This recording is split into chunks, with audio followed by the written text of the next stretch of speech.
I'm Mark. And I'm Josh. And this is Alter Ego Comics TV episode number 79, maybe? I think it is. 79. If we're wrong, we'll fix this later. We're going to change the format up a little bit. We're going to start with some comic news, and maybe we'll get a cool little intro for comic news or something later. But not a whole lot of comic news this week. We're in the calm before the storm. San Diego Comic-Con is just a few weeks away. But it was announced this week that one of Christopher Nolan's collaborators on the Batman movies is moving over to the Superman movie, and that is composer Hans Zimmer. He is composing the score for The Man of Steel. You may remember or recall Zimmer's work on Gladiator and Pirates of the Caribbean and Batman Begins and The Dark Knight and The Lion King and a million other things. And his stuff is awesome. So I don't know how it's going to work with The Man of Steel, but having Hans Zimmer as your composer is not a bad thing. His stuff better be awesome, because you're going to be like, yeah, I'm going to be like John Williams. You know, one of the most iconic themes ever. So he should be awesome, and he will be, hopefully. Because other stuff. Hopefully, it's a recognizable theme. We were saying that you try and hum any of the recent comic book movie themes. I dare you, because you can't. You don't know what they are. Try and hum the Dark Knight theme. You can't. But you know, the earlier movies, Superman, Star Wars, Raiders of the Lost Ark, those were all very memorable and epic. We could do Pirates of the Caribbean. I know that one. Yeah, that's good.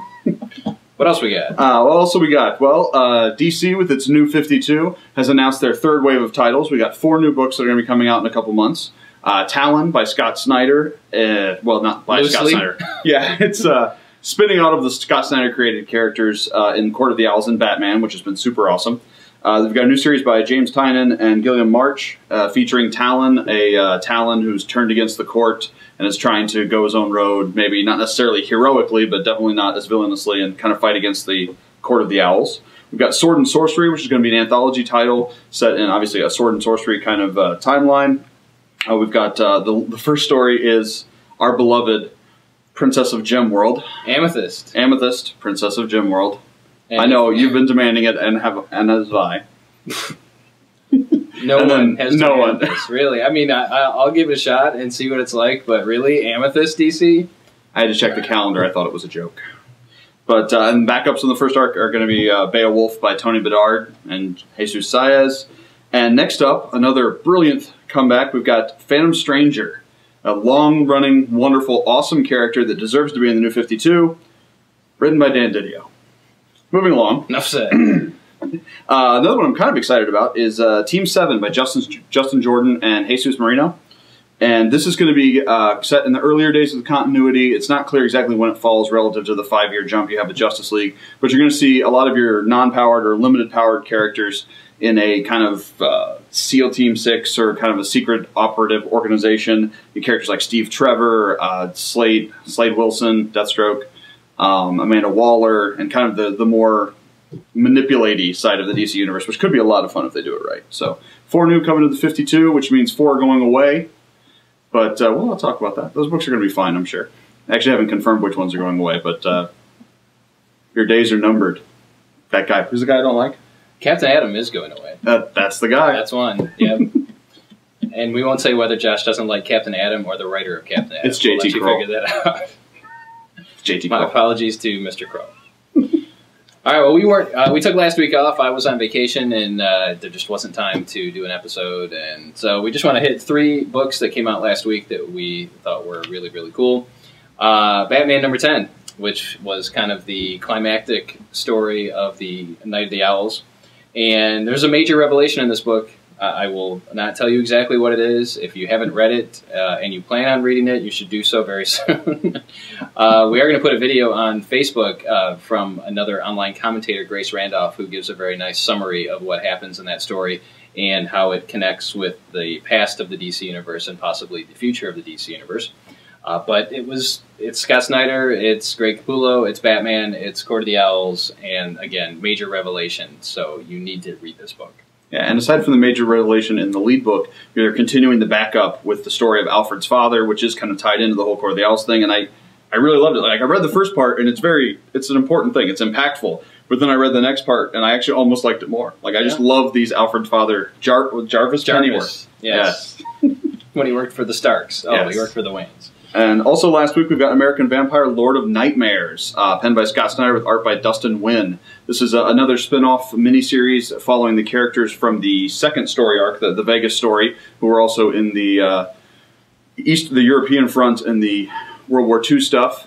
And it's super awesome. They're going to London town to deal with a very old vampire with some very high name recognition. He has one name. It starts with Doctor. Dr. Acula. And the great thing about American Vampire Lord of Nightmares is you don't have to be familiar with the series American Vampire to pick it up and enjoy it. It's just really solid writing, great artwork, and hopefully if you have never read American Vampire, you get this, and that will make you go back and check out one of the best series on the stands today. We had last week the second Before Watchmen series. This was Silk Spectre, written by Darwin Cook, who also wrote Minutemen, the first series to come out. This time we've got art. I'm sorry, it was actually written by Darwin Cook and Amanda Conner, and Amanda Conner did the artwork as well. And I just have too many words coming out of my mouth. And this really made me appreciate Conner's work. I haven't read a lot of stuff that she's penciled. She did the first arc or two of Power Girl when Jimmy Palmiotti, her husband, and Justin Gray were writing it. But it was a really beautiful book. I mean, it was drawn really well. And the Before Watchmen books have just been exceeding expectations. Yeah, I'll put it that way. They've exceeded my expectations. I'm looking forward to each one as it comes out. And I don't feel like they're treading on hallowed ground. I feel like they're telling good stories that are entertaining with great artwork, and that's all we can ask for. So we're caught up. We did last week. So we'll talk about this week, and we'll go right in with Before Watchmen, the Comedian, #1. And the Comedian was the bastard of the group, of the Minutemen.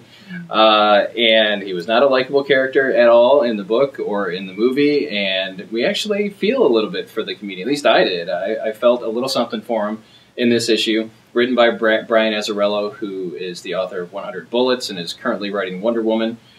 With artwork by J.G. Jones, who has done a lot of stuff over at DC. Again, the look of the book was great. The story was great. It takes place during the late 1950s, early 1960s, and we see that Eddie Blake, the comedian, is good buddies with Jack Kennedy. So he's actually playing football on the lawn at the compound with Jack and Bobby and Teddy Kennedy, and Jackie's in there, and Marilyn Monroe's in here, and it's a fun book. Absolutely. I was a little trepidatious because the Comedian is an incredibly unlikable character. I mean, and that's by design.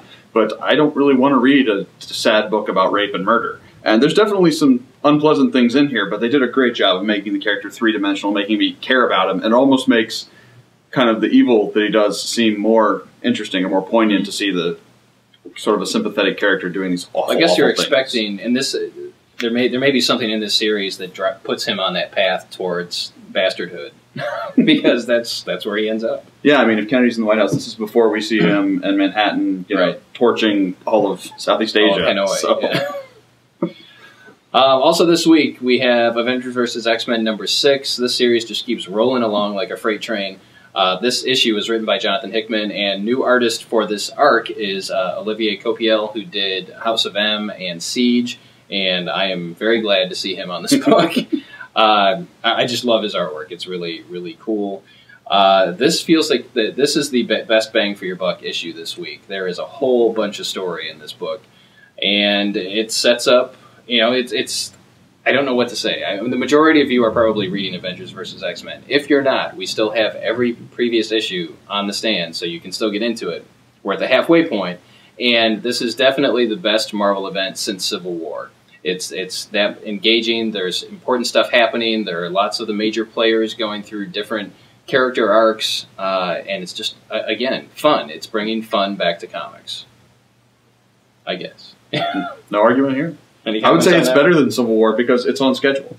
Well, there you go. It's not behind yet. Let's hope it doesn't happen. Yeah.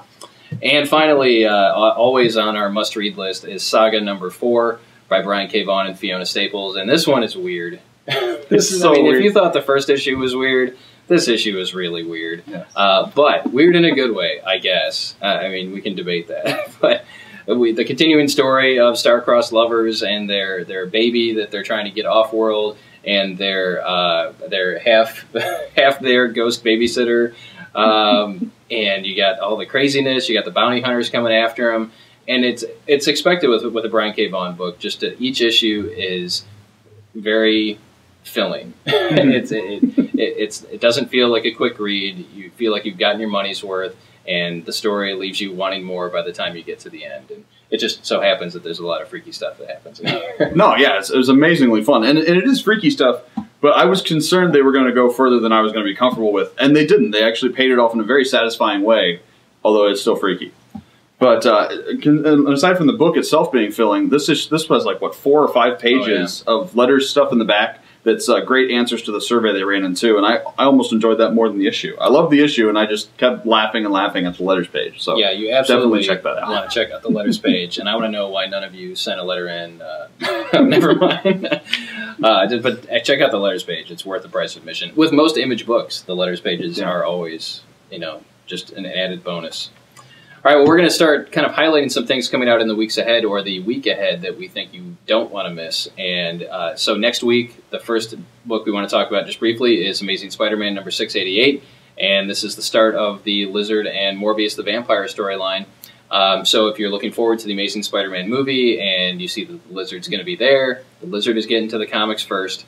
And the Lizard, in recent years in Amazing Spider-Man, has been really, really violent. If I'm not mistaken, he killed his own son. Yeah, and ate him, I think. Yeah, which not is cool. Messed up. I mean, the Lizard is so far, and he's not even a little bit of Connors. He's got no Kirk Connors going on up in the brain. So I don't know what's going on with Morbius and the Lizard and Spider-Man, but I'm going to be there because it's Dan Slott, and it's freaking awesome. What else do we have here? Fatale Volume 1. Ed Brubaker, Sean Phillips, we've raved about the monthly series, and now's your chance to pick up the first 5 issues, I believe. I believe it's 5, yeah. In one handy-dandy graphic novel. Great stuff. Yeah, wonderful supernatural noir. If you're enjoying stuff like American Vampire, I think you would really respond to Fatale. It's very much, it's a period piece, set very much in the day. Well, flashbacks and forth to different timelines, but it's super awesome. Also next week, we've got Hit Girl number 1 spinning out of Kick-Ass and Kick-Ass 2 from the Kick-Ass creative team. That is, they worked the book. They created the book, not that they are Kick-Ass. Or maybe they are Kick-Ass. I don't know. Mark Miller and John Romita Jr. We can't put this on TV because I've said Kick-Ass like 700 times now. But Hit Girl number 1. She's small. She's violent. She's probably going to be covered in blood by the end of the issue. Next week. She stole Kick-Ass, People love Hit Girl. Apparently you like seeing 8-year-old girls decapitating people. But hey, don't miss it. Usually you have to pay double for that. All right, Mind the Gap number 2 for reals this time. We actually got Mind the Gap number 2 weeks ago, but we're told to destroy it by Image Comics because there was a printing error. And I did take a look at it, and there was a very noticeable printing error that would have messed up people's enjoyment of the book. So we destroyed them as asked, and we have the real copies coming in next week, hopefully fixed. I personally think it was a conspiracy. If you've read the book, there's clearly layers upon layers going on. I think the whole misprint thing was a cook-up. It's part of the story. We have a decent number of copies of Mind the Gap number 1, first printing, still in the store, which saddens me because this book is awesome. This is as awesome as Saga in a different way, but if you're looking for an outstanding book to jump into that doesn't have capes and tights and it's just a really good read, you want to check it out. So come get number 1 and number 2 next week. And you know what else we got? It's another week, so there'll be another Before Watchmen. Next week we've got Before Watchmen, Nite Owl. This is written by Joe Michael Straczynski, who you may remember from Babylon 5 and Thor and Spider-Man. And Superman Grounded. Yes. Well, I was going to say Superman Earth 1, but Superman Grounded, yeah, why not that Wonder Woman, Amnesiac. Don't be hating on that Wonder Woman story arc. I liked it. But yeah, and then we've got art by not 1, but 2 Kuberts. You have to tune in next week to find out which 2. It's Joe and Andy. Yes, Andy is actually penciling, Joe is inking, but this guy's like 80 years old and has been drawing comics since the dawn of time and is just awesome. So it's going to be great. And it's JMS writing Nite Owl. I think he's very well suited for that. And neither one of us have been disappointed by the Before Watchmen books, so I don't think we'll be disappointed by this one either. But tune in next week and we'll give you a review, I'm sure. So that is it for this week. We crammed a whole bunch into this episode. And if you have any questions, comments, if you hate what we've done, if you have requests for changing things up, let us know. And we'll be sure to get back to you eventually. And as always, thank you for watching. Keep reading comics. Bye-bye. Bye.